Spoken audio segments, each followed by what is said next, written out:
जय गुरुदेव, राधे श्याम आप सभी को। कैसे हैं आप सब लोग? आशा है श्री जी की कृपा से आप सभी लोग आनंद मंगलमय होंगे। मैं और मेरे राधा रमन लाल परिवार में आप सबका एक बार फिर से बहुत बहुत स्वागत है। आज का हमारा ये वीडियो बहुत विशेष है, बहुत खास है, इसलिए आप सबसे रिक्वेस्ट है कि वीडियो को स्किप बिल्कुल मत कीजिएगा, एंड तक ज़रूर देखिएगा।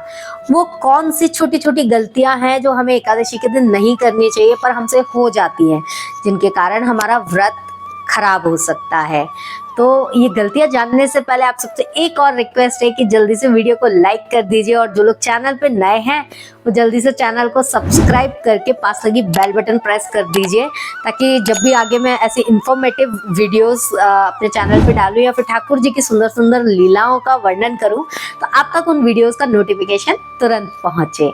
तो क्या है वो गलतियां जो हम कर बैठते हैं, जो हमें नहीं करना चाहिए? सबसे पहले हम जानेंगे कि हम एकादशी का व्रत ही क्यों करते हैं। देखिए, मैंने ना कई सारे लोगों से पूछा कि आप एकादशी का व्रत क्यों करते हैं, तो उन्होंने कहा कि सब लोग करते हैं, अच्छा रहता है एकादशी का व्रत करना, इसलिए हम करते हैं। देखिए, एकादशी का व्रत अच्छी बात है, पुण्य मिलता है, अच्छा होता है, इसलिए करना चाहिए। लेकिन जो कृष्ण भक्त होते हैं, जो ठाकुर जी की सेवा पूजा करते हैं, वो सिर्फ और सिर्फ श्री कृष्ण की प्रसन्नता के लिए ही एकादशी का व्रत करते हैं। और भक्ति महारानी हम पे प्रसन्न हो, हम ढेर सारी भक्ति ठाकुर जी की कर सके, भजन कर सके, इसलिए एकादशी का व्रत करते हैं। सिर्फ और सिर्फ एकादशी का ही व्रत ऐसा व्रत है जो हमें खूब सारी भक्ति करने का आशीर्वाद देता है। तो ये तो हो गई बात कि हम एकादशी का व्रत क्यों करते हैं, ठाकुर जी की प्रसन्नता के लिए। अब जानते हैं वो बातें जो हमें एकादशी के दिन ध्यान रखनी है कि हमसे गलती से भी ना हो जाए। जैसे कि आपने देखा होगा कि बाजार में दो तरीके के ड्राई फ्रूट्स आते हैं। एक नॉर्मल ड्राई फ्रूट्स आते हैं जिसे हम व्रत में खा सकते हैं, लेकिन एक रोस्टेड ड्राई फ्रूट्स आते हैं जिन्हें हम व्रत में नहीं खा सकते।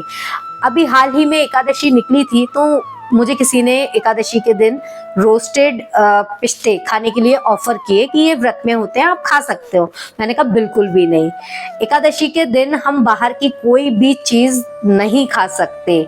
ड्राई फ्रूट्स नॉर्मल वाले और रोस्टेड ड्राई फ्रूट्स में उतना ही फर्क है जैसे हरी मिर्च और लाल मिर्च में फर्क है। हरी मिर्च हम व्रत में सागार जब बनाते हैं, साबूदाना खिचड़ी या फिर कुट्टू के आटे की पकोड़े, ये सब बनाते तो हम उसमें हरी मिर्च का प्रयोग कर सकते हैं, व्रत में खा सकते हैं। लेकिन लाल मिर्च का प्रयोग हम व्रत के किसी भी सागार में, किसी भी भोग प्रसादी में यूज नहीं कर सकते। ऐसे ही जो सिंपल ड्राई फ्रूट्स होते हैं वो हम खा सकते हैं व्रत में, लेकिन जो रोस्टेड ड्राई फ्रूट्स होते हैं उसमें नमक होता है भाई। अब समझो इस बात को। ड्राई फ्रूट्स है तो इसका मतलब ये थोड़ी है कि कैसे भी ड्राई फ्रूट, मसाला ड्राई फ्रूट सब खा लोगे कि भैया ड्राई फ्रूट है, ड्राई फ्रूट तो व्रत में चलते हैं। उसमें कौन सा नमक प्रयोग हो रहा है ये भी तो हमें पता होना चाहिए। लोग मार्केट का फलाहारी नमकीन खाते हैं। मैं निवेदन करूंगी कि मतलब नहीं खाया कीजिए। एक दिन के व्रत की बात होती है, आप फल खा लीजिए, आप अपने घर में बना के खा लीजिए अगर आपको नमक का खाना है तो। बाहर की चीजें अवॉइड कीजिए, क्योंकि कौन कैसे हाथों से बना रहा है, क्या सामान उसमें प्रयोग कर रहा है, स्वच्छता का ध्यान रख रहा है या नहीं रख रहा है, ये हम नहीं देखने जा रहे हैं। और इन छोटी छोटी गलतियों से ना हमारा व्रत खराब हो जाता है। अभी हाल ही में मेरे आसपास ऐसी कुछ घटनाएं घटी जिसके कारण मुझे लगा कि आप सबके साथ ये वीडियो मुझे शेयर करना चाहिए कि कहीं गलती से ही सही आप लोग तो ऐसी गलती नहीं कर रहे हैं ना, और यदि कर रहे हैं तो प्लीज आगे से ध्यान रखिएगा। एकादशी का व्रत खराब होने का मतलब बहुत बहुत बहुत अपराध लगता है। ठीक है, गलती से हो गया है, ठीक है, प्रभु हमें एक मौका और दे रहे हैं। मैंने संतों के मुख से सुना है, यदि हमारा एकादशी का व्रत खराब हो जाता है, गलती से टूट जाता है, तो जो त्रयोदशी आती है एक दिन बाद, हम पश्चाताप के रूप में उस दिन एकादशी का व्रत कर सकते हैं, प्रभु से क्षमा मांग सकते हैं। लेकिन यदि आप ये जानबूझ के गलतियां कर रहे हो कि नहीं भाई खा सकते हैं, कुछ भी नहीं होता। कई लोग मुझसे ऐसे मिलते हैं जो कहते हैं अरे फालतू की बातें हैं, कुछ नहीं होता, खा सकते हैं, सब चलता है। कई लोग तो ऐसे होते हैं कि घर में शादी है या उन्हें कहीं बाहर फंक्शन में जाना है या आउट ऑफ सिटी जाना है, ट्रैवलिंग पे जाना है, तो उस दिन वो एकादशी का व्रत ही छोड़ देते हैं। एकादशी का व्रत छोड़ देते हैं, सोमवार का व्रत छोड़ देते हैं, देखिए, अन्य यदि वैसे तो कोई भी व्रत हो, आपने यदि कर रहे हो तो उसे छोड़ना नहीं चाहिए, कोशिश ये कीजिए। लेकिन एकादशी का व्रत हम बिल्कुल भी नहीं छोड़ सकते जब तक हमारी कोई ऐसी स्थिति ना हो कि हम बहुत ज़्यादा बीमार हैं।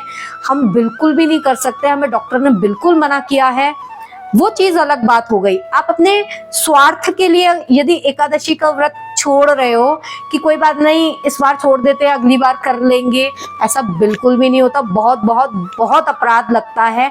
हाथ जोड़ के निवेदन है कि ऐसी गलतियां मत किया कीजिए। तो मेरे मन में आया कि ये वीडियो आपके साथ शेयर करूं, बहुत इंफॉर्मेटिव है। तो भाई, मैं तो एकादशी के दिन बाहर जाना ही अवॉइड करती हूँ। अपने ठाकुर जी के साथ, अपने गोपाल जी के साथ, अपनी श्री जी के साथ समय बिताना पसंद करती हूँ। ना ही किसी के यहाँ अन्न खाती हूँ, प्रसाद, ड्राई फ्रूट, फलार कुछ भी नहीं। मैं अवॉइड करती हूँ कि किसी के यहाँ का पानी भी ना पीऊँ। अपने ही घर में सारे ठाकुर जी को भोग लगा के पदार्थ का प्रसादी पाऊँ। तो बहुत सारे वैष्णव ऐसे हैं जो इन चीज़ों को फॉलो करते हैं। एकादशी का व्रत साधारण नहीं है और प्रभु की प्रसन्नता के लिए है। यदि आप लोग भी ऐसी गलती कर रहे हैं तो आगे से मत कीजिएगा। ये इन्फॉर्मेशन, ये वीडियो आपको कैसा लगा कमेंट करके ज़रूर बताइएगा और वीडियो को लाइक करके शेयर ज़रूर कीजिएगा, क्योंकि आगे भी बहुत सारे लोगों के साथ ये इन्फॉर्मेशन शेयर हो तो उनका भी फ़ायदा हो। उन्हें भी अगर नहीं पता है तो उन्हें भी पता चले। और हमारे राधा रमन लाल जी के चैनल पे बहुत सुंदर सुंदर सूरदास जी महाराज जी की और भी अन्य ठाकुर जी की लीलाएं आपको कहने का, सुनाने का प्रयास करती हूँ श्री जी की कृपा से। तो आप सब लोग एक बार ठाकुर जी की लीलाओं का भी श्रवण करें और एकादशी की बहुत बहुत बहुत बहुत आप सबको शुभकामनाएं हैं। और फिर मिलते हैं नेक्स्ट वीडियो में। तो फिलहाल के लिए राधा रमन लाल जी की जय हो, बरसाने वाली की जय हो। श्री राधे श्याम।